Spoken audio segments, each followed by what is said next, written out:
El otoño de 1347 llegó a Mesina con un manto de inquietud que precedió incluso al frío. Yo, Lorenzo di Napoli, escribano del puerto, fui testigo de cómo el mundo que conocía comenzó a desmoronarse no con estruendo, sino con susurros. Los primeros barcos genoveses que atracaron en nuestro muelle tenían un aura funesta alrededor. Sus velas no solo estaban desgarradas por las tormentas, sino que colgaban lacias, como si el propio viento las hubiera abandonado por miedo. La quietud a bordo era más elocuente que cualquier grito. Los pocos marineros que lograron desembarcar se movían con la pesadez de los condenados, sus rostros marcados por un sudor febril y, lo que era peor, por unas manchas oscuras que se extendían por sus cuellos como sombras trepando hacia la luz.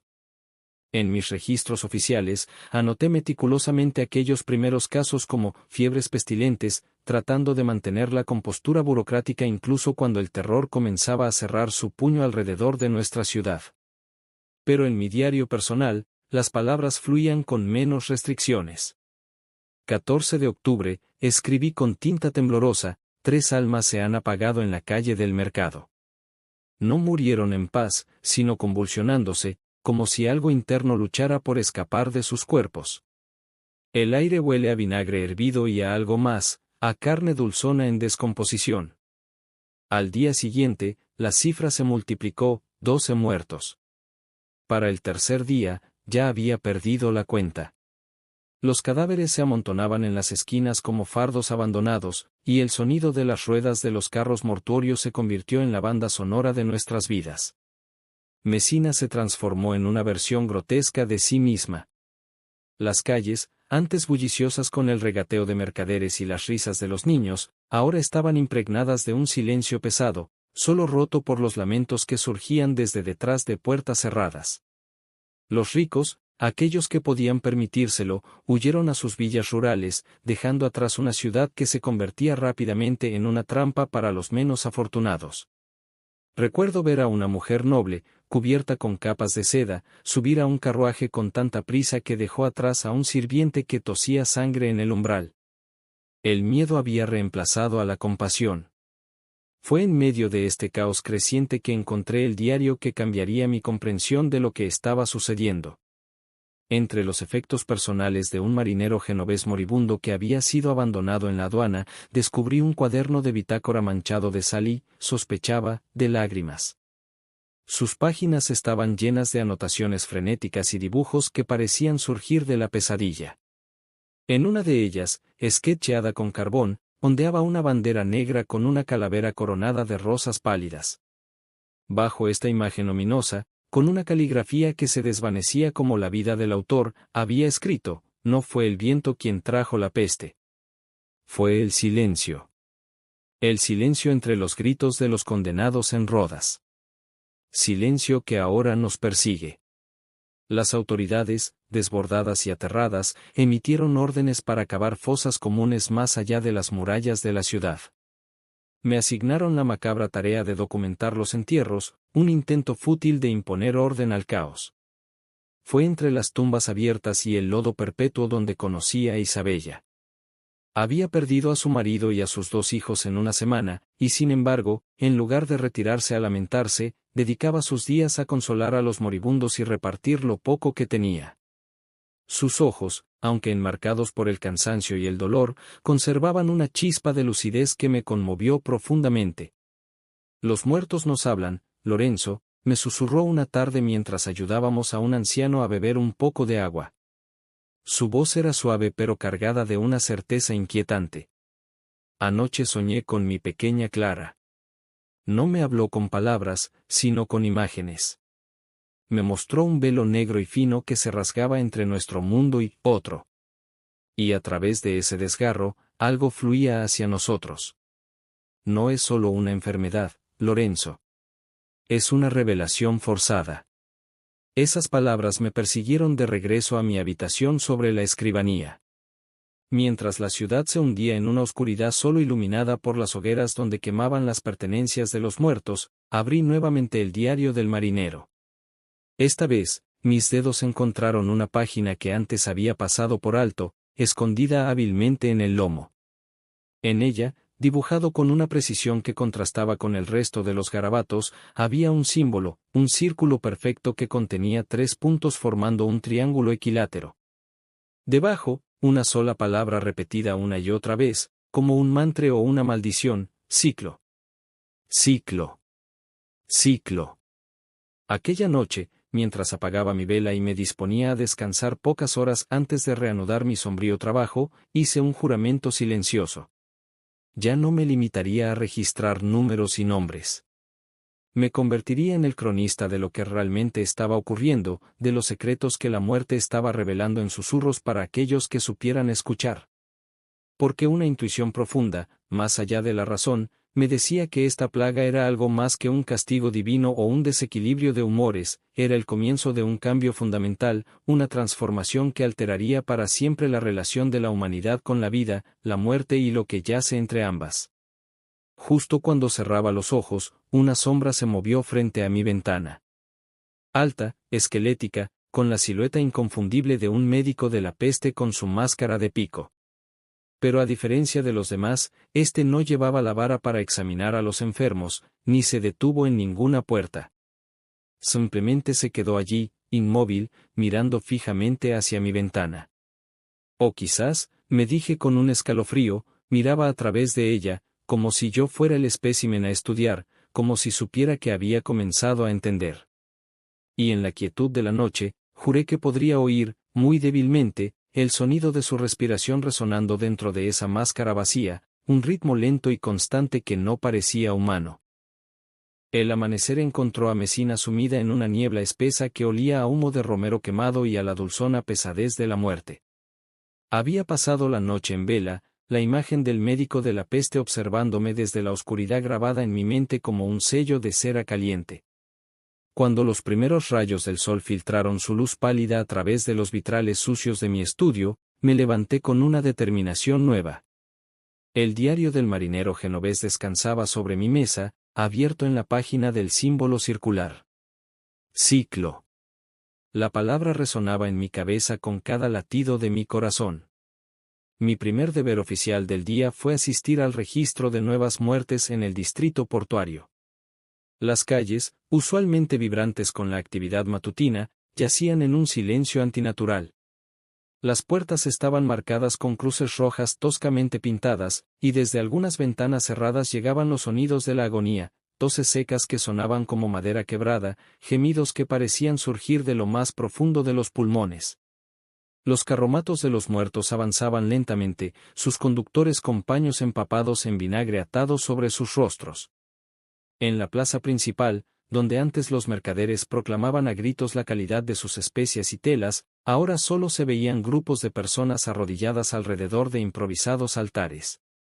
Un monje franciscano, su hábito manchado de lodo y algo más oscuro, predicaba sobre el fin de los tiempos con una voz ronca por el esfuerzo. Es el castigo por nuestros pecados. Dios nos ha vuelto la espalda, gritaba, mientras los fieles se flagelaban con cadenas, sus espaldas ya crudas y sangrantes.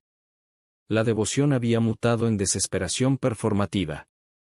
Mi destino era una casa cerca del muelle, donde una familia entera había perecido durante la noche. Al entrar, el olor me golpeó con fuerza física, una mezcla de excremento, vómito y esa dulzura nauseabunda que ya reconocía como el aroma de la peste en estado avanzado.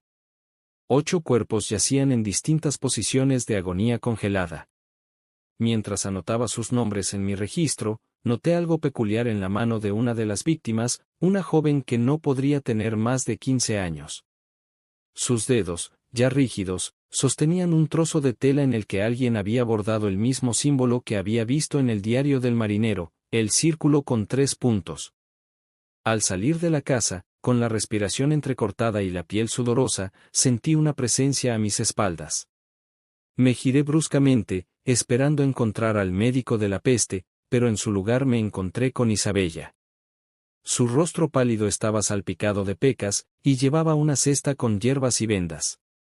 Encontraste uno de los símbolos, ¿verdad?, dijo sin preámbulos. Sus ojos verdes parecían ver a través de mí. Asentí, sin preguntarle cómo lo sabía.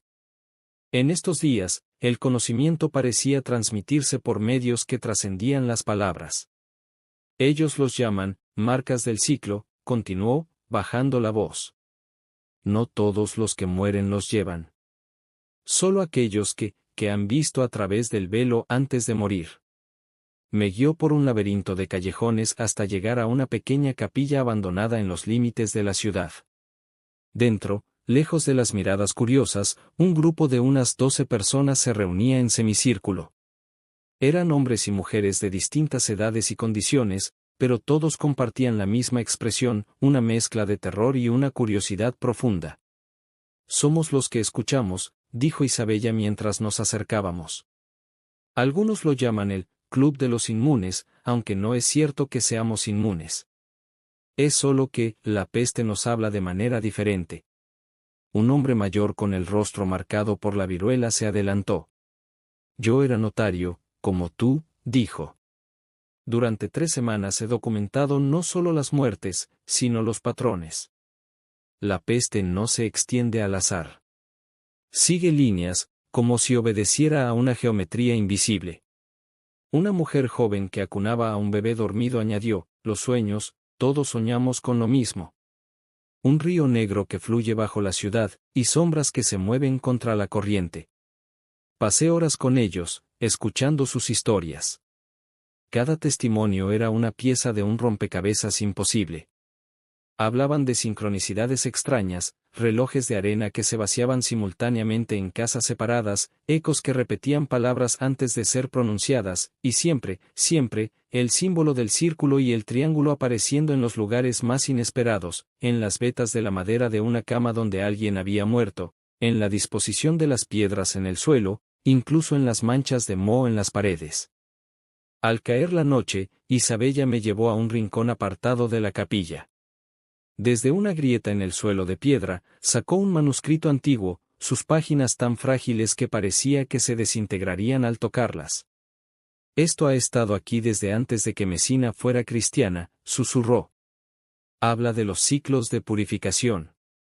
No de años o siglos, sino de eras completas. La peste no es la primera, Lorenzo. Es la quinta. Mientras descifrábamos el texto a la luz de una sola vela, aprendimos sobre las 4 grandes purificaciones que habían precedido a la nuestra, una fiebre que secó los mares en tiempos legendarios, un fuego que cayó del cielo en la antigüedad, un frío que congeló las palabras en el aire en épocas olvidadas, y una locura que hizo que hermanos se volvieran unos contra otros en un pasado no registrado. Cada ciclo, según el manuscrito, cumplía un propósito, equilibrar la balanza entre el mundo visible y el invisible. El velo se está adelgazando, murmuró Isabella, sus ojos reflejando la llama temblorosa. Y algunos pueden ver a través de él. Los moribundos, los que están al borde, y nosotros, por alguna razón que ignoramos. Al salir de la capilla, la noche me recibió con su frío abrazo. Las calles estaban vacías, pero sentí que nos observaban. No desde las ventanas, sino desde los espacios entre los edificios, desde las sombras que parecían más densas de lo normal. Fue entonces cuando lo vi nuevamente. El médico de la peste estaba parado al final del callejón, pero esta vez no llevaba su máscara. Su rostro era sorprendentemente joven, con ojos de un azul pálido que brillaban con una inteligencia intensa. Me miró directamente, y en lugar de la amenaza que esperaba, vi en su expresión algo que me confundió, compasión. Deberías tener más cuidado, escribano, dijo su voz, mucho más suave de lo que había imaginado. No todos los que buscan la verdad están preparados para lo que encuentran. Antes de que pudiera responder, se dio la vuelta y desapareció en la niebla, dejándome con más preguntas que respuestas, y con la certeza de que había cruzado un umbral del que no había vuelta atrás. Esa noche, soñé con ríos negros y sombras nadando contra la corriente, y supe que mi vida como simple cronista había terminado para siempre. Fin de la parte 2. La imagen del médico sin máscara me persiguió durante los días siguientes. Su rostro joven y aquellos ojos azules que parecían ver a través del tiempo se repetían en mis sueños y en mis vigilias. ¿Por qué la compasión en su mirada? ¿Y por qué advertirme? Las preguntas se enredaban en mi mente mientras cumplía con mis deberes oficiales, que se volvían cada vez más macabros. La peste había acelerado su ritmo. Ya no contábamos muertos por decenas, sino por centenares. Las fosas comunes se expandían como heridas abiertas en la tierra, y el sonido de las campanas fúnebres se había convertido en un tañido constante, un latido fúnebre que marcaba el ritmo de nuestra ciudad moribunda. Decidí buscar respuestas donde todo había comenzado, los muelles. El barco genovés donde había encontrado el diario seguía anclado en el puerto, abandonado y meciéndose suavemente como un ataúd flotante. La tripulación completa había perecido, y nadie se atrevía a abordarlo, creyéndolo maldito. Al caer la noche, cuando la niebla se enroscaba alrededor de los mástiles como serpientes fantasmales, tomé una antorcha y crucé la pasarela que crujía bajo mis pies. El interior del barco estaba en un silencio absoluto, roto solo por el golpeteo del casco contra el muelle y mis propios pasos. En la cabina del capitán, encontré lo que buscaba sin saberlo. En un arcón oculto bajo las tablas del suelo, descubrí no solo monedas y documentos de navegación, sino un objeto que me heló la sangre, una máscara idéntica a la de los médicos de la peste, pero diferente. Esta era más antigua, fabricada en cuero envejecido y con lentes de un cristal más grueso. Y en su interior, grabada con cuidado, estaba la misma palabra, ciclo. Al tocarla, una visión me atravesó como un rayo.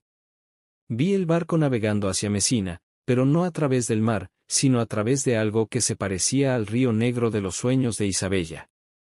Las velas no capturaban el viento, sino que se hinchaban con susurros, y la tripulación no eran hombres, sino sombras con forma humana que cantaban una melodía antigua en una lengua olvidada.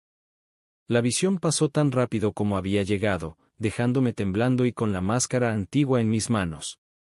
Al salir tambaleándome de la cabina, noté que el barco ya no estaba vacío. Figuras oscuras se movían en la cubierta, sus contornos fluctuando como el humo. No me atacaron, ni siquiera parecieron notarme. Simplemente realizaban las tareas de marineros fantasmales, gobernando un barco que ya no necesitaba ser gobernado. Huyendo del barco, corrí directamente hacia la capilla donde Isabella y los demás oyentes se reunían. Les mostré la máscara y les conté lo que había visto. Sus rostros se llenaron no de sorpresa, sino de un reconocimiento sombrío. «¿Has visto a los navegantes del umbral?», dijo el exnotario, cuya nombre era Claudio. «Ellos no trajeron la peste, Lorenzo. Solo siguen su curso, como los buitres siguen a los ejércitos». Isabella tomó la máscara con manos reverentes.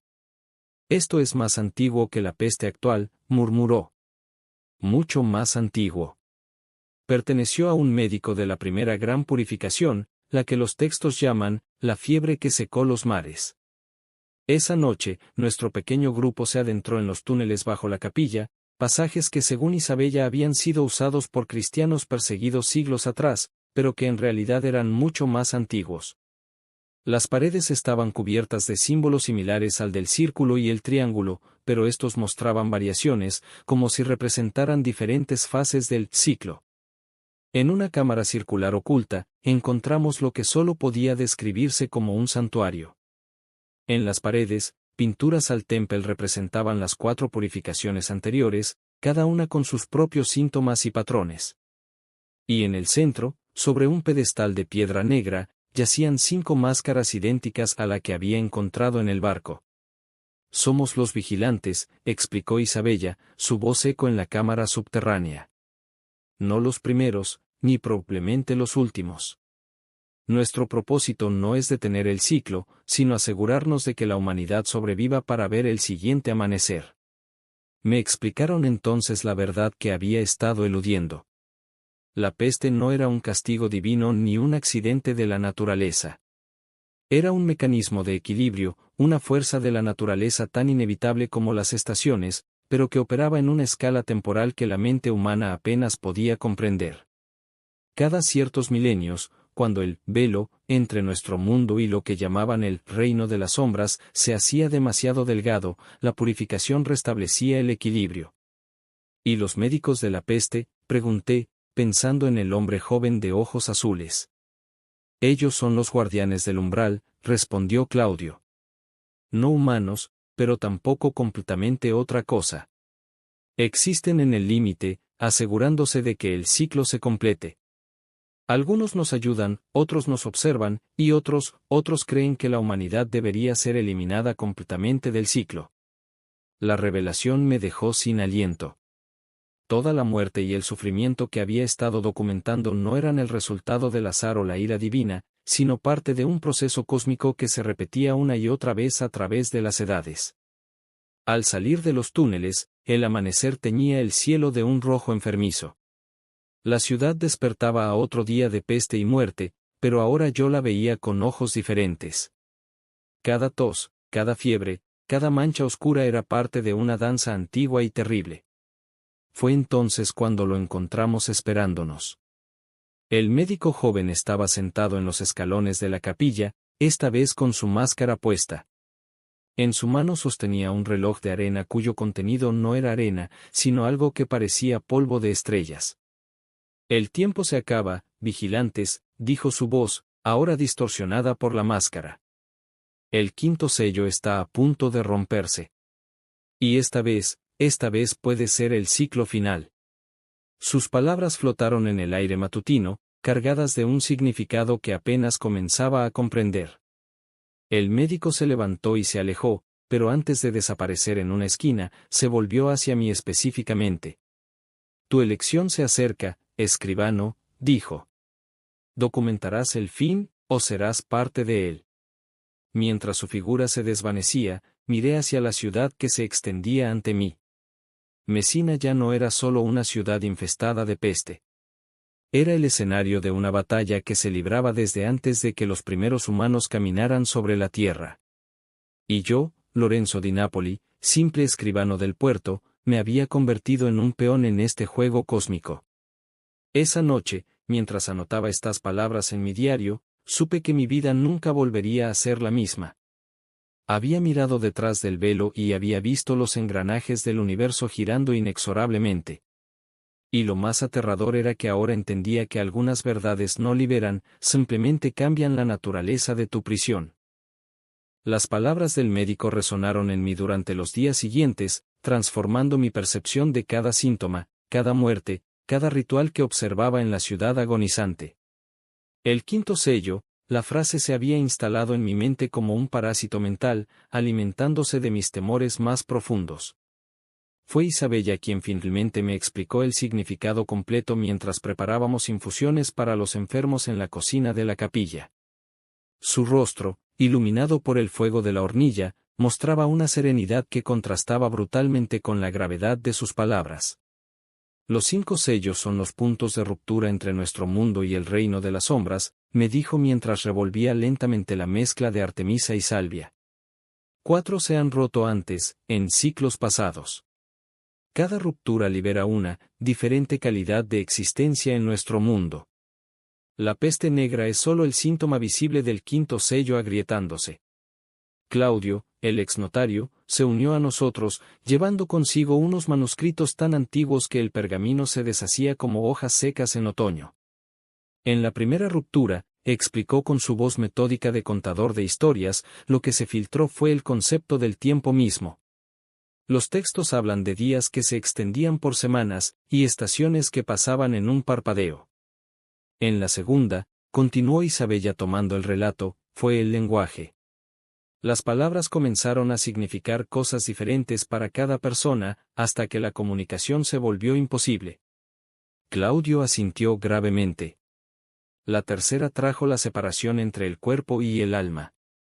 La gente caminaba como sonámbula, consciente pero incapaz de controlar sus movimientos. Y la cuarta, susurró Isabella, alteró la memoria. Las personas olvidaron quiénes eran, reconocían extraños como familiares y a sus seres queridos como enemigos. Me estremecí, comprendiendo las implicaciones. ¿Y el quinto, qué liberará el quinto sello? Sus miradas se encontraron, y en ese cruce de miradas vi una verdad que hubiera preferido ignorar. El quinto sello controla la barrera entre la vida y la muerte, dijo Claudio finalmente. Cuando se rompa por completo, esa distinción dejará de existir. La revelación me dejó sin aliento. Todas las historias de fantasmas, todas las leyendas sobre muertos que regresan, todos los mitos sobre el infierno y el paraíso, no eran más que ecos lejanos de una verdad fundamental que estaba a punto de manifestarse completamente. Esa noche, mientras realizaba mi ronda de documentación por el Distrito Norte, comencé a ver los primeros indicios de que el sello se estaba agrietando más rápido de lo que cualquiera de nosotros había anticipado. En una casa donde una familia completa había perecido 3 días antes, encontré a la hija menor sentada en la cama, cantando suavemente una canción de cuna. Su piel todavía mostraba las marcas oscuras de la peste, y sus ojos eran como pozos sin fondo. Me miró, y en su mirada no había ni la inocencia de un niño ni la sabiduría de la edad, sino algo completamente diferente, algo que no pertenecía a nuestro ciclo de existencia. El río está casi listo para llevarnos, dijo con una voz que era demasiado madura para su cuerpo. Pero algunos nos quedaremos. Algunos tenemos que ayudar con la transición. Huyendo de la casa, tropecé con más evidencias. Sombras que se movían con propósito donde no debería haber nadie. Susurros que surgían de pozos y alcantarillas, formando palabras en lenguas que no reconocía pero que inexplicablemente comprendía. Y lo más inquietante, personas que oficialmente estaban muertas, caminando por las calles como sonámbulos, realizando tareas que parecían tener un patrón que yo no podía descifrar. Cuando regresé a la capilla, exhausto y al borde del colapso, encontré a los vigilantes reunidos alrededor de una mesa donde habían desplegado un mapa de Mesina. Sobre él, Claudio había marcado con tinta roja los lugares donde se habían reportado incidentes de transición, como los llamaba. Se está acelerando, murmuró Isabella, señalando los patrones que se formaban en el mapa. Los puntos siguen una secuencia Fibonacci, como si la ciudad misma fuera un organismo y la ruptura se estuviera propagando como una infección geométrica. Fue entonces cuando el médico de la peste apareció en la entrada de la capilla. Esta vez no llevaba su máscara, y su rostro joven estaba pálido, casi translúcido. Medianoche, dijo sin preámbulos. La alineación estelar será perfecta a medianoche. El quinto sello se romperá completamente, y el velo caerá. ¿Qué podemos hacer?, pregunté, sintiendo como el pánico se apoderaba de mí. Elegir, respondió él, sus ojos azules brillando con una luz interior. Pueden intentar contener la ruptura, lo que requerirá un sacrificio que ninguno de ustedes está preparado para hacer. O pueden ayudar a guiar la transición, minimizar el sufrimiento mientras dos realidades aprenden a coexistir. Nos explicó entonces que los vigilantes de ciclos pasados habían enfrentado elecciones similares. Algunos habían logrado contener las rupturas, postergando lo inevitable pero debilitando el sello para el ciclo siguiente. Otros habían facilitado la transición, convirtiéndose en puentes entre lo humano y lo que venía después. Hay una tercera opción, dijo Claudio, levantando la vista del mapa. Su rostro mostraba una determinación que me asustó. Podemos intentar reforzar el sello desde este lado. El médico sacudió la cabeza, y por primera vez vi algo que parecía genuina emoción en sus ojos, pena. Eso nunca se ha intentado. Los resultados podrían ser catastróficos. Podrían rasgar el velo de manera irreversible.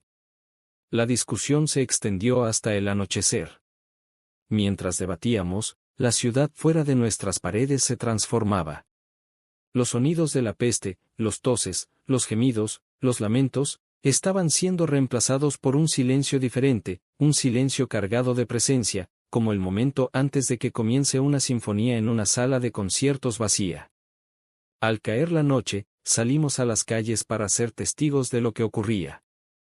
La luna, normalmente pálida y distante, brillaba con una intensidad enfermiza, teñida de un rojo sangre que iluminaba las calles vacías con una luz antinatural. Y entonces comenzamos a verlos, no fantasmas, no muertos vivientes, sino algo mucho más extraño. Eran como ecos de personas que nunca habían existido, sombras de posibles futuros, presencias de realidades alternativas que se filtraban a través de las grietas del sello dañado. En la plaza central, donde el monje franciscano había predicado el fin de los tiempos, ahora había una figura alta y delgada que parecía estar hecha de pura oscuridad, rodeada por un círculo de ciudadanos arrodillados. No en adoración, sino en algo que parecía reconocimiento. «Es un heraldo», susurró Isabella, agarrando mi brazo con fuerza. «Viene a preparar el camino para lo que sigue».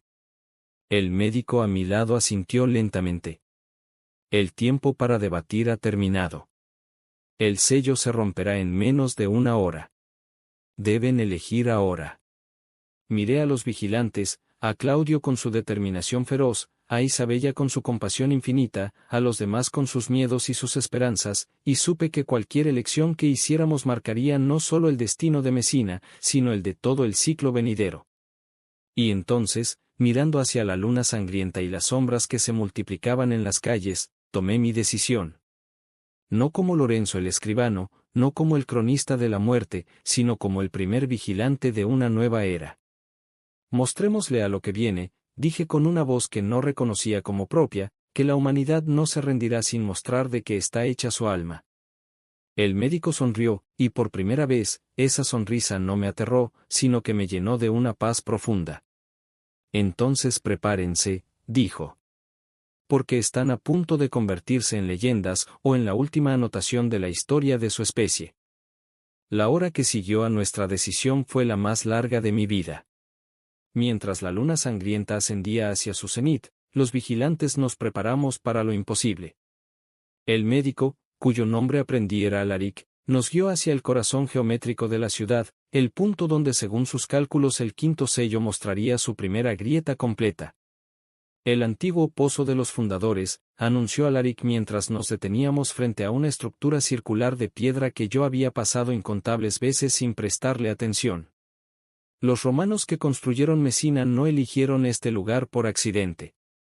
Está construido sobre una convergencia de líneas ley, un lugar donde el velo siempre ha sido delgado. Mientras nos organizábamos, observé cómo la ciudad a nuestro alrededor se transformaba en algo irreconocible. Las leyes de la física parecían flexibilizarse, sombras que se alargaban hasta lo imposible, sonidos que viajaban más lento de lo normal, y un frío que no provenía del aire sino que parecía emanar del mismísimo tejido de la realidad. Isabella tomó mi mano. «Recuerda, Lorenzo», me dijo con una calma que me asombró, «lo que vamos a intentar no es detener lo inevitable, sino darle forma. Como un herrero que no detiene el fuego, sino que lo usa para forjar el acero». Claudio desplegó varios pergaminos en el borde del pozo. Los manuscritos hablan de un ritual de contención que se intentó durante el tercer ciclo, explicó mientras señalaba diagramas complejos que mostraban patrones geométricos superpuestos sobre el plano de la ciudad. Requiere de 3 voluntades unidas, un ancla del mundo físico, un puente con el reino espiritual, y un guardián del umbral. Comprendí entonces por qué Alaric nos había reunido específicamente a nosotros 3. Claudio, con su mente lógica y metódica, representaba la ancla. Isabella, con su conexión intuitiva con los moribundos y sus sueños proféticos, era el puente. Y yo era el guardián, el cronista que había sido testigo de ambos mundos sin completamente pertenecer a ninguno. En el centro del ritual, continuó Alaric, deben enfrentar lo que el quinto sello libera.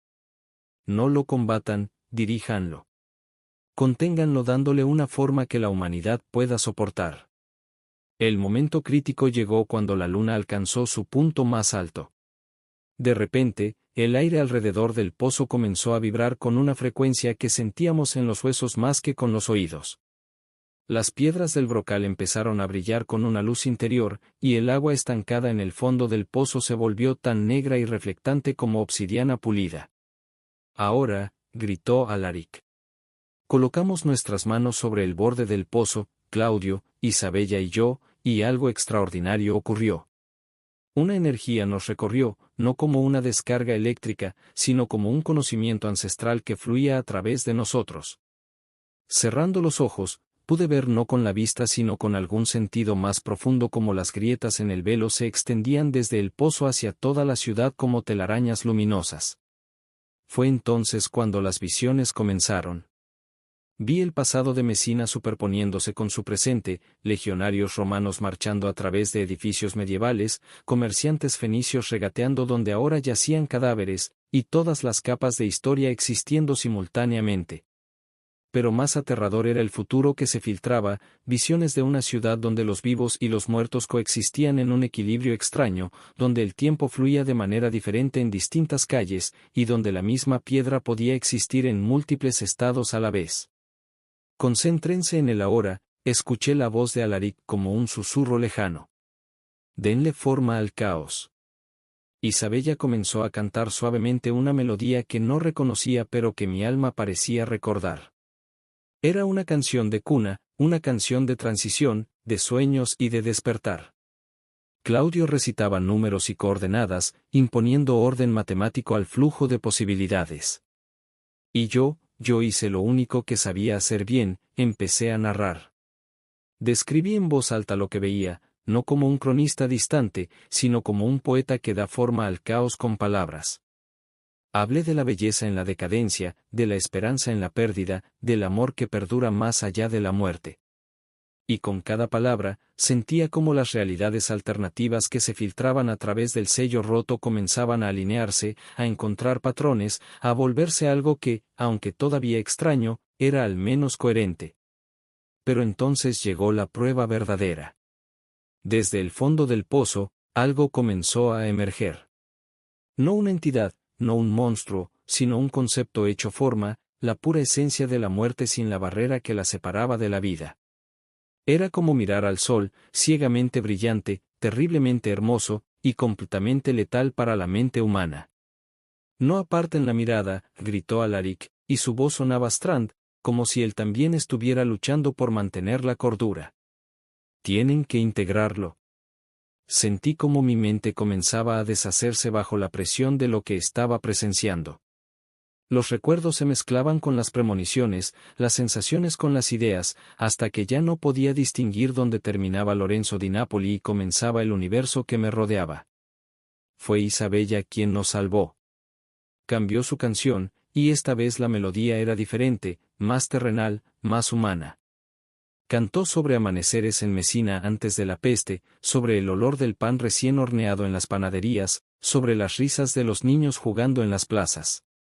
Y con cada estrofa, sentí como lo humano en mí se reafirmaba, como mis recuerdos y mi identidad volvían a anclarse. Claudio siguió su ejemplo, describiendo con precisión matemática los patrones de la vida cotidiana, los ritmos de las mareas, los ciclos de la luna, las estaciones que se sucedían con regularidad predecible. Y entre los tres, creamos una estructura, una jaula de humanidad para contener la infinita posibilidad que se liberaba del sello roto. Durante lo que pareció una eternidad, mantuvimos ese equilibrio precario. El mundo a nuestro alrededor fluctuaba salvajemente, los edificios se desdivaban y se reformaban con arquitecturas imposibles, el cielo mostraba constelaciones que no existían, y el tiempo mismo aceleraba y desaceleraba caprichosamente. Cuando finalmente el amanecer llegó, un amanecer que nadie estaba seguro de que fuera a llegar, la intensidad comenzó a disminuir. La luz que emanaba del pozo se atenuó, y las grietas en la realidad parecieron estabilizarse, aunque no cerrarse completamente. Exhaustos, caímos de rodillas.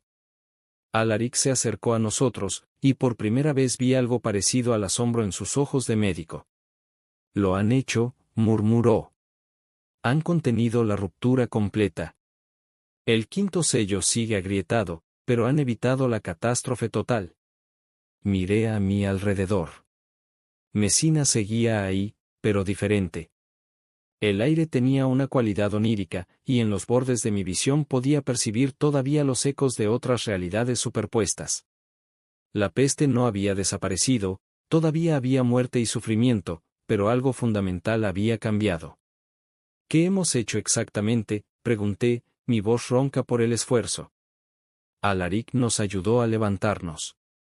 Han creado lo que los antiguos llamaban un equilibrio inestable. La ruptura del sello ha ocurrido, pero en lugar de liberar toda su fuerza a la vez, se filtrará gradualmente durante generaciones. La humanidad tendrá tiempo de adaptarse. Mientras caminábamos de regreso por calles que parecían familiares y extrañamente ajenas, comprendí que nuestro trabajo apenas comenzaba. Messina se había convertido en el epicentro de un nuevo tipo de existencia. Un lugar donde los límites entre la vida y la muerte, entre el pasado y el futuro, entre lo real y lo posible, serían siempre más delgados que en cualquier otro lugar.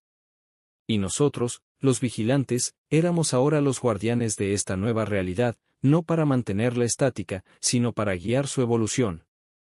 Esa noche, cuando por fin me permití descansar, soñé con un mundo donde la muerte no era un final sino una transición, donde el tiempo no era una línea sino un océano, y donde la humanidad había aprendido a navegar entre las realidades como marineros expertos.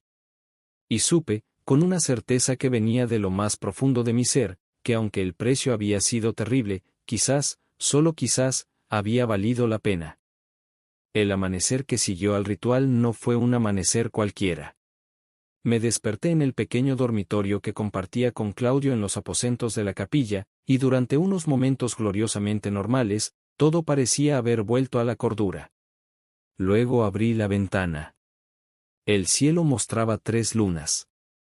No eran lunas completas, una era un creciente plateado familiar, otra una media luna de un azul profundo que parecía hecho de hielo, y la tercera, la más inquietante, una esfera perfecta de color ambarino que no proyectaba luz sino que parecía absorberla. Colgaban en formación triangular, inmóviles, desafiando toda ley celestial que conocía. Claudio se despertó con mi exclamación ahogada. Al ver el cielo, su rostro de notario mostró por primera vez algo que no fuera cálculo o determinación, asombro puro. Las esferas se han alineado, murmuró, apoyándose en el marco de la ventana.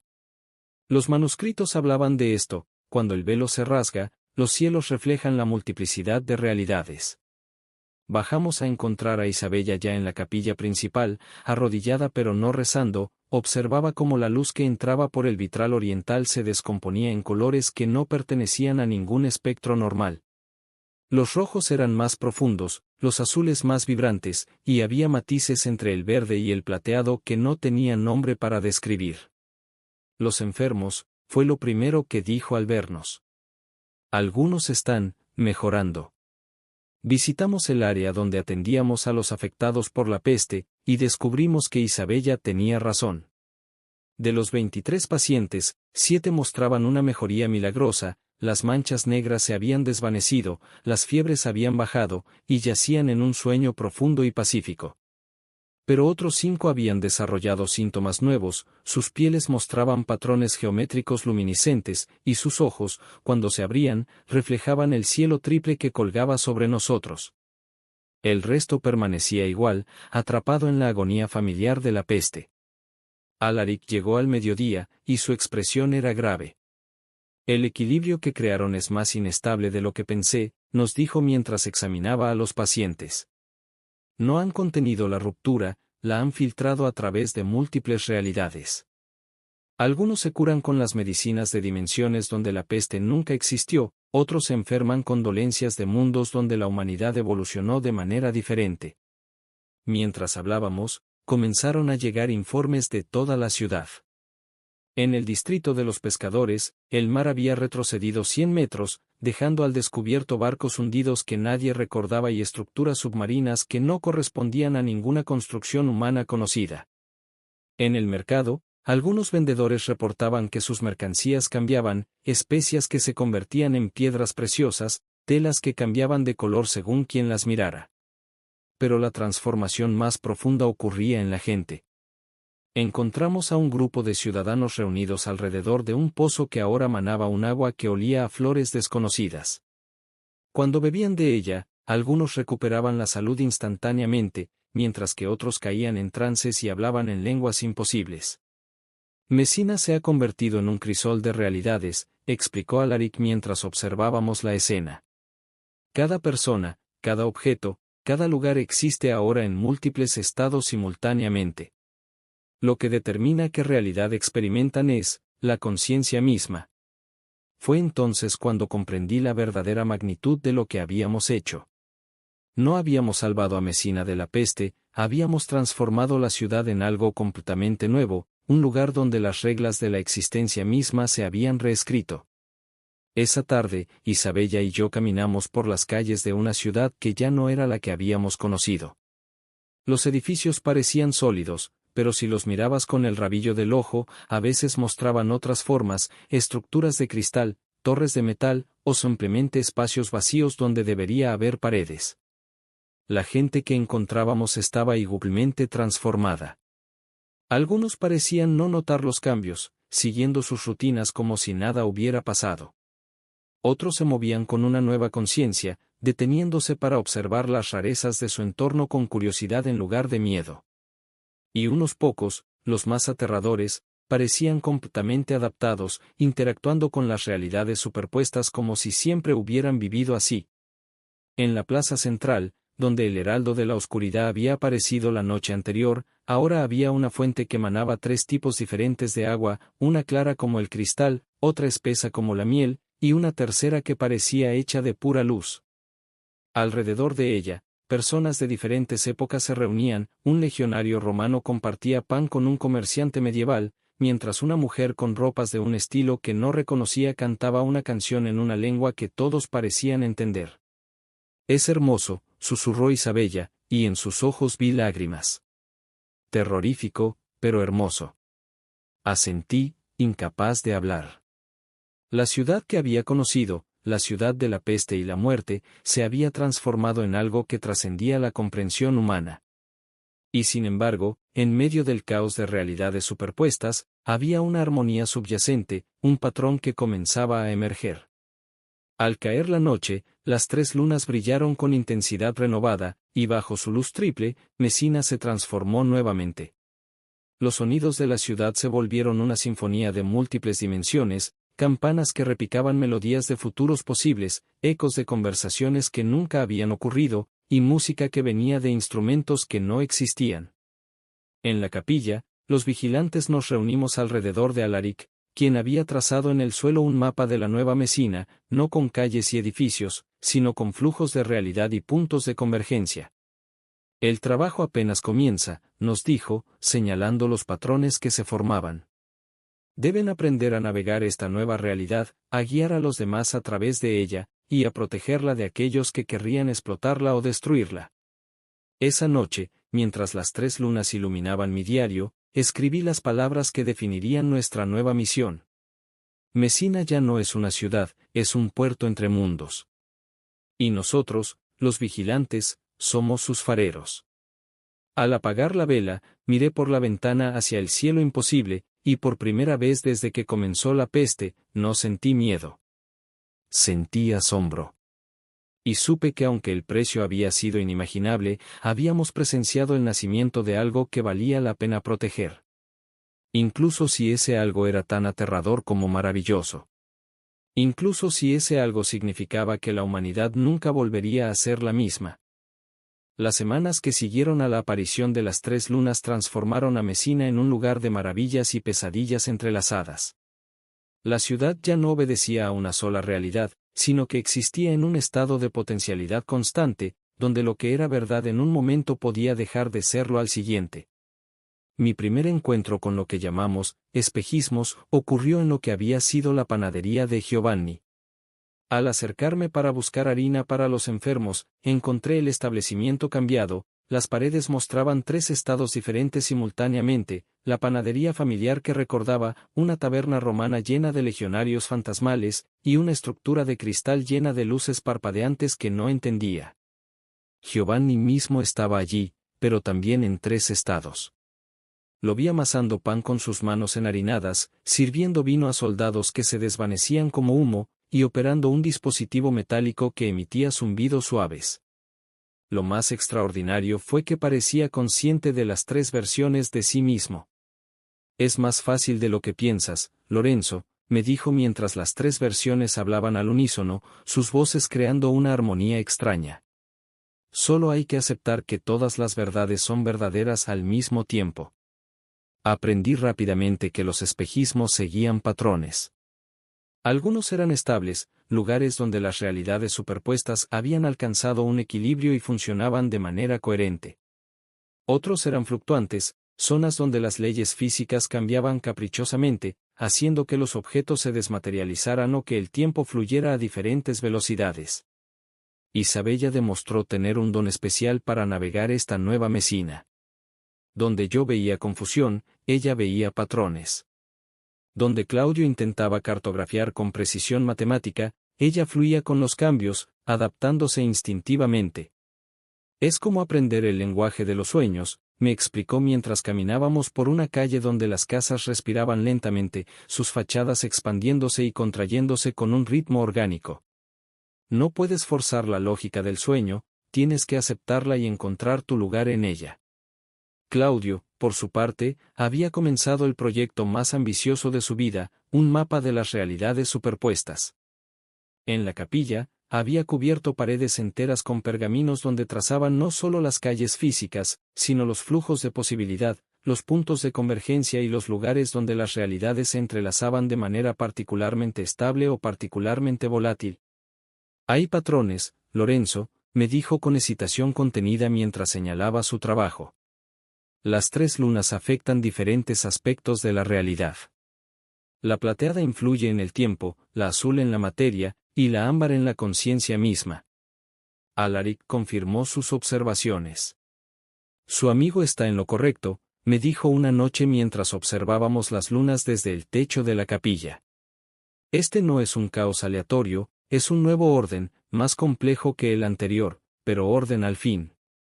Pero no todos en Mesina se adaptaban igualmente bien. Encontramos grupos de ciudadanos aterrorizados que se refugiaban en iglesias, rezando para que la realidad volviera a la normalidad.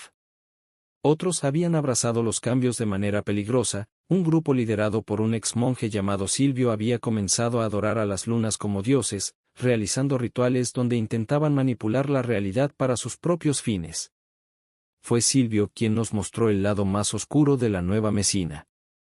Lo encontramos en la plaza central, rodeado de seguidores, intentando convencer a la multitud de que podían purificar la ciudad eliminando las realidades que no les gustaban. Dios nos ha dado el poder de elegir qué es real, gritaba, mientras sus seguidores asentían con fanática determinación. Podemos hacer de Mesina un paraíso, si tenemos la fe suficiente.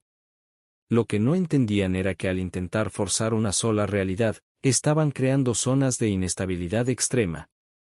En los bordes de sus rituales, la realidad se desgarraba, creando vacíos donde nada era sólido, donde el tiempo se detenía o aceleraba hasta lo imposible, y donde aparecían criaturas hechas de pura contradicción. La primera de estas, criaturas de contradicción, la encontramos cerca del Distrito Norte. Era una cosa amorfa que cambiaba constantemente de forma, incapaz de estabilizarse en una realidad coherente. No era malévola, era dolorosamente consciente de su propia imposibilidad, y su sufrimiento era palpable. Isabella se acercó a ella sin miedo, cantando la misma melodía que había usado durante el ritual. Gradualmente, la criatura se calmó, encontrando una forma temporal, la de un perro callejero que recordaba de mi infancia, antes de desvanecerse suavemente en la niebla. Estamos creando monstruos con nuestro miedo, me dijo Isabella afterwards, su rostro sombrío. Cada vez que alguien trata de negar una parte de esta nueva realidad, crea estas heridas en el tejido de lo posible. Alaric nos llamó a una reunión de emergencia esa misma noche.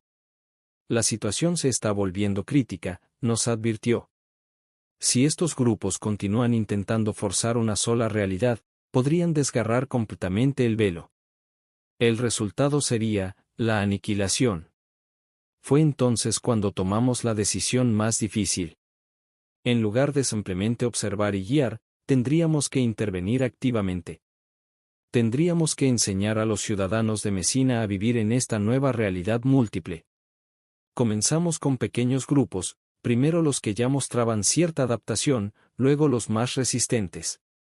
Claudio enseñaba los patrones básicos, como reconocer las zonas estables y evitar las volátiles. Isabella guiaba meditaciones para ayudar a las personas a aceptar la multiplicidad en sus propias mentes. Y yo hacía lo que mejor sabía hacer. Comencé a escribir la primera guía de la Mesina múltiple. No un diario de eventos, sino un manual de supervivencia, cómo reconocer cuando la realidad estaba cambiando, cómo mantener la cordura cuando se experimentaban múltiples verdades simultáneamente, y cómo interactuar con los espejismos sin perderse en ellos. Pero nuestra tarea más urgente era detener a Silvio y sus seguidores. Su próximo gran ritual estaba planeado para la noche del eclipse triple, cuando las 3 lunas se alinearían perfectamente, un evento que según Alaric liberaría suficiente energía para reescribir la realidad en gran escala. Si logran lo que planean, nos dijo Alaric la víspera del eclipse, podrían imponer una sola realidad permanentemente. Pero el costo sería terrible, todo lo que no encaje en esa realidad sería aniquilado. La mitad de Messina, quizás más, simplemente, dejaría de existir. Esa noche, mientras preparábamos nuestro propio contrarritual, miré hacia las 3 lunas que ahora dominaban nuestro cielo y supe que estábamos a punto de librar la batalla más importante desde la ruptura del sello. No se trataba de salvar una realidad, sino de salvar la posibilidad misma de la multiplicidad. No se trataba de elegir qué era verdadero, sino de preservar el derecho de todas las verdades a existir. Y en ese momento, comprendí completamente por qué los vigilantes eran necesarios. No éramos guardianes de una verdad, sino guardianes de la posibilidad. No éramos defensores de una realidad, sino protectores del potencial. Al apagar mi vela para intentar descansar unas horas antes del amanecer, supe que al día siguiente Messina enfrentaría su prueba más grande. Y que de nuestra habilidad para enseñar a otros a abrazar la multiplicidad dependía no solo el destino de la ciudad, sino el de toda realidad venidera. El eco de las 3 lunas parecía susurrar una advertencia y una promesa al mismo tiempo, y por primera vez, creo que entendí lo que decían. Todo lo que puede ser, es. Todo lo que es, puede ser. Elijan sabiamente que negarán, porque al negar una posibilidad, se niegan a sí mismos. La mañana del eclipse amaneció con un silencio premonitorio. Las 3 lunas, que normalmente se ocultaban durante el día, permanecían visibles en el cielo, fantasmas pálidos contra la luz solar, presagiando la alineación que ocurriría al anochecer. Messina respiraba con cautela, como si la propia ciudad supiera que se aproximaba un punto de inflexión irreversible. Encontramos a Silvio y sus seguidores ya reunidos en la plaza central. Habían construido una estructura extraña, 3 arcos de madera alineados con las lunas, y en el centro, una plataforma donde Silvio se situaba como un profeta enloquecido. Sus seguidores, ahora más de un centenar, coreaban su nombre con una devoción que me heló la sangre. Hoy elegimos la verdad, gritaba Silvio, sus ojos inyectados en sangre. Hoy liberamos a Messina de la mentira de las múltiples realidades. Alaric nos reunió en la capilla para el contrarritual. No podemos simplemente oponernos a ellos, nos explicó mientras preparaba hierbas y símbolos antiguos. Debemos ofrecer una alternativa mejor. En lugar de una sola realidad, debemos demostrar la belleza de la multiplicidad. Isabella había pasado la noche trabajando con los ciudadanos más adaptados, aquellos que habían aprendido a navegar las múltiples realidades no como una maldición, sino como un don. Claudio había perfeccionado su mapa, identificando los puntos donde la realidad era más flexible, donde nuestro ritual tendría mayor efecto. Yo tenía la tarea más difícil, encontrar las palabras que convencieran a aquellos atrapados en el miedo de que había otra manera. Mientras caminaba hacia la plaza, pasando por calles donde los niños jugaban con esferas de luz que cambiaban de color y donde los ancianos compartían historias de sus múltiples vidas, supe que valía la pena luchar por este nuevo mundo. El momento del eclipse comenzó al atardecer. Primero fue la luna plateada la que empezó a deslizarse sobre la ámbar, creando un anillo de plata y oro en el cielo. Luego la azul se unió a la danza celestial, y el cielo se tiñó de colores que no existían, tonos entre el violeta y el verde, matices de rojo que parecían vibrar con una frecuencia audible. Silvio comenzó su ritual. Sus seguidores formaron un círculo alrededor de los arcos, cantando en una lengua antigua que resonaba con fuerza opresiva. Sentí cómo la realidad a su alrededor comenzaba a solidificarse de manera dolorosa, los espejismos se desvanecían, las múltiples posibilidades colapsaban en una sola, y las personas que existían en estados superpuestos comenzaban a deshilacharse. Ahora, gritó Alaric. nuestro propio ritual comenzó de manera muy diferente. En lugar de un círculo cerrado, formamos una espiral abierta que invitaba a cualquiera a unirse. En lugar de cantos impositivos, Isabella entonó la melodía de transición que había usado para calmar a la criatura de contradicción, una canción que no forzaba, sino que invitaba a la armonía. Claudio dirigió a un grupo para que proyectara imágenes de las bellezas de la Mesina múltiple, los atardeceres donde el sol se ponía en 3 direcciones diferentes, los jardines donde florecían flores de realidades imposibles, los mercados donde se comerciaban no solo bienes, sino experiencias y recuerdos. Y yo hablé. Hablé hasta que mi voz se ronca, narrando no lo que perdíamos, sino lo que ganábamos. Hablé de una humanidad expandida, de mentes capaces de abarcar más verdad, de almas que podían amar en múltiples dimensiones. Hablé de los enfermos de peste que encontraban cura en realidades alternas, de los corazones rotos que sanaban en líneas de tiempo donde el amor perduraba, de los sueños que se hacían realidad literalmente. Al principio, solo nuestros seguidores nos escuchaban. Pero gradualmente, algunos de los seguidores de Silvio comenzaron a dudar. Veían a sus seres queridos desvaneciéndose en los bordes del ritual de Silvio, mientras que en nuestro lado, las personas florecían en múltiples formas de existencia. El punto de quiebre llegó cuando el hijo pequeño de uno de los seguidores de Silvio se escapó y corrió hacia nuestro lado. El niño, que había estado gravemente enfermo de peste, ahora corría con la energía de 3 niños diferentes, su risa multiplicándose en ecos que venían de futuros posibles. «Papá, mira», gritó el niño, y sus manos sostenían flores de los 3 colores de las lunas. «Aquí no tengo que elegir ser solo una cosa». El padre vaciló, luego rompió filas y corrió hacia su hijo. Ese acto simple inició un efecto dominó. Uno tras otro, los seguidores de Silvio abandonaban su círculo cerrado y se unían a nuestra espiral abierta. Silvio, viendo su poder desvanecerse, se volvió desesperado. Traicioneros. Débiles. Están condenando a la humanidad a la locura. Pero sus palabras ya no tenían poder. La evidencia de la belleza y la plenitud de nuestra Mesina múltiple era demasiado evidente. El eclipse alcanzó su punto máximo. Las 3 lunas se alinearon perfectamente, y por un momento, el tiempo mismo pareció detenerse. En ese instante de perfecto equilibrio, todos en Mesina, seguidores de Silvio y nuestros seguidores por igual, experimentamos la misma visión. Vimos no una, sino infinitas Mesinas, cada una con su propia verdad, su propia belleza, su propia historia. Vimos Mesinas donde la peste nunca había llegado, Mesinas donde la humanidad había evolucionado de maneras diferentes, Mesinas donde criaturas de otras realidades caminaban tranquilamente por las calles. Y comprendimos que todas eran igualmente válidas, igualmente reales. Cuando la visión pasó, el ritual de Silvio se había desintegrado por completo. Él yacía de rodillas, llorando, finalmente comprendiendo la magnitud de lo que había estado intentando destruir. Alaric se acercó a él no con ira, sino con compasión. «El miedo es comprensible», le dijo. «Pero el amor es más fuerte. El amor puede abarcar múltiples verdades. El miedo solo puede aferrarse a una». Esa noche, mientras las lunas comenzaban a separarse lentamente, Mesina celebraba no el triunfo de una facción sobre otra, sino el nacimiento de una nueva comprensión.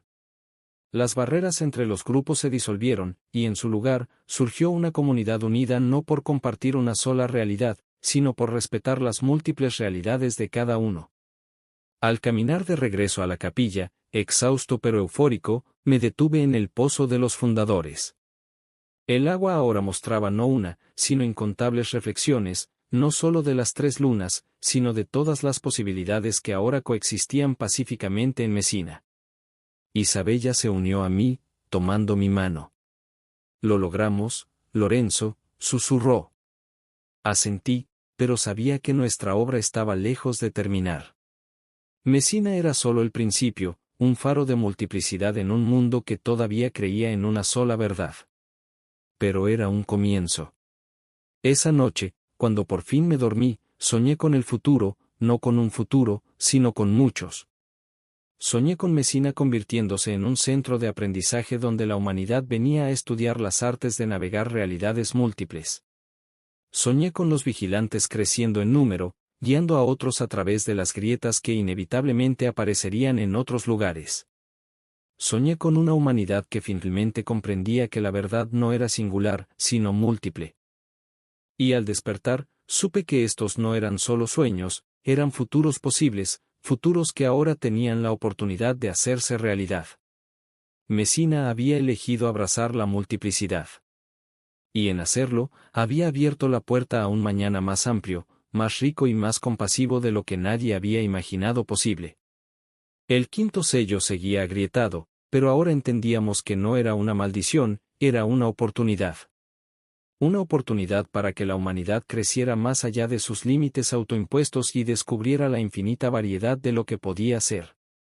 Y nosotros, los vigilantes, estaríamos allí para guiarlos. Pasaron 10 años desde la noche del eclipse triple, y Messina se había convertido en algo que los antiguos no habrían reconocido como ciudad. Las 3 lunas seguían en el cielo, aunque ahora su presencia era tan natural como el sol para nosotros. Habían encontrado órbitas estables, marcando no solo el paso del tiempo, sino el flujo de las realidades.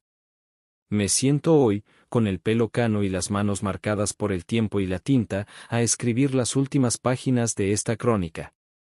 El libro que comenzó como un simple registro de muerte se ha convertido en el libro de las realidades, la guía definitiva para navegar el mundo múltiple que hemos ayudado a crear. Messina ya no es solo una ciudad, es un faro. Gente de toda Europa y más allá viene a aprender lo que llamamos las artes de la multiplicidad. No son magos ni hechiceros, sino personas que quieren expandir sus conciencias, aprender a ver más allá de una sola verdad. Isabella dirige la Escuela de Sueños Lúcidos, donde enseña a las personas a navegar conscientemente entre realidades durante el sueño. Su método ha curado a muchos de las pesadillas que solía traer la peste, transformando el miedo en curiosidad. Claudio, con su mente matemática, ha desarrollado lo que llama geometría de posibilidades, un sistema para predecir y suavizar las fluctuaciones de la realidad. Sus mapas tridimensionales muestran no solo dónde está Messina, sino todas las Messinas posibles. Alaric se fue hace 5 años, pero no antes de enseñarnos todo lo que pudo. El ciclo continúa, fueron sus últimas palabras antes de desaparecer entre los pliegues de la realidad. El sexto sello eventualmente se agrietará, pero para entonces, la humanidad estará preparada. La peste negra nunca desapareció por completo, pero se transformó. Ahora es solo una de muchas enfermedades posibles, y nuestros sanadores aprenden a tratar no solo con hierbas de este mundo, sino con medicinas de realidades donde la ciencia médica avanzó por caminos diferentes. Los niños nacidos después del eclipse son lo más extraordinario. Ellos no ven espejismos, ven el mundo completo, en toda su multiplicidad. Para ellos, es natural hablar con versiones de sus amigos de otras realidades, jugar con juguetes que existen en múltiples estados simultáneamente, y aprender historias que ocurrieron de maneras diferentes. Hoy, mientras caminaba por el mercado central, donde los puestos venden especias de mundos paralelos y telas tejidas con luz de estrellas que no existen en nuestro cielo original, me encontré con Silvio. El hombre que una vez quiso destruir la multiplicidad ahora dirige un taller donde enseña a otros a superar el miedo a lo desconocido. Tienes razón, Lorenzo, me dijo, sus ojos ahora llenos de una paz que antes le era imposible. El miedo es la única prisión verdadera.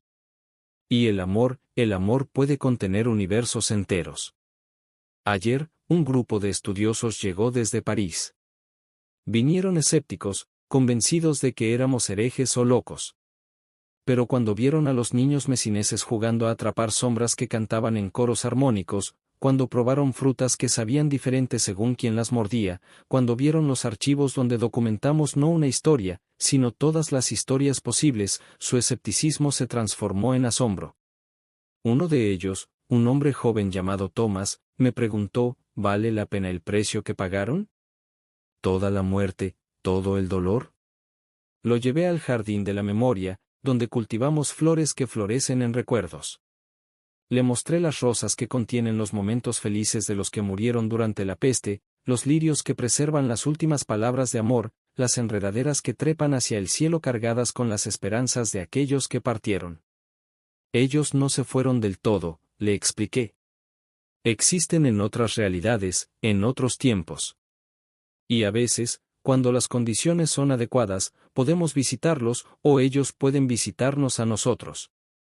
Thomas lloró. No de tristeza, sino de comprensión. Esta tarde, mientras revisaba los últimos capítulos del libro de las realidades, una niña se acercó a mí. Se llama Clara, como la hija que Isabella perdió durante los primeros días de la peste. O quizás es la misma Clara, proveniente de una realidad donde sobrevivió. En este mundo múltiple, tales coincidencias significativas son comunes. ¿Estás terminando el libro, abuelo Lorenzo?, me preguntó, sus ojos reflejando no solo su propia curiosidad, sino la de todas las Claras posibles. Asentí. Es hora de que otros continúen la historia. Ella tomó mi mano, una mano que ha sostenido plumas, ha tocado fiebres, ha trazado símbolos de poder, y ha acariciado mejillas en despedida, y me sonrió. Yo quiero aprender a escribir. Quiero contar todas las historias que están por venir. Y supe, en ese momento, que el legado estaba seguro. Que los vigilantes no éramos un grupo cerrado, sino una cadena que se extendía a través del tiempo y las realidades. Que siempre habría alguien dispuesto a mirar más allá del velo, a abrazar la multiplicidad, a elegir el amor sobre el miedo. Ahora, al poner la última palabra en esta página, miro por la ventana hacia la Mesina que ayudamos a crear. Veo las 3 lunas ascendiendo en el cielo crepuscular, la plateada brillando sobre los tejados medievales, la azul iluminando las estructuras de cristal que aparecieron después del eclipse, la ámbar bañando con su luz cálida los jardines donde crecen plantas de otros mundos. La peste negra que una vez amenazó con destruirnos terminó dándonos el regalo más grande, la comprensión de que la realidad es más vasta, más misteriosa y más hermosa de lo que jamás habíamos imaginado. Y aunque sé que mi tiempo en esta forma particular está llegando a su fin, también sé que esto no es un adiós. Es solo una transición a otra de las infinitas posibilidades que ahora llamo hogar. El libro está completo. La historia continúa. Las realidades se expanden. Y en algún lugar, entre todas las verdades posibles, permanece el amor que nos hizo elegir abrazarlas todas.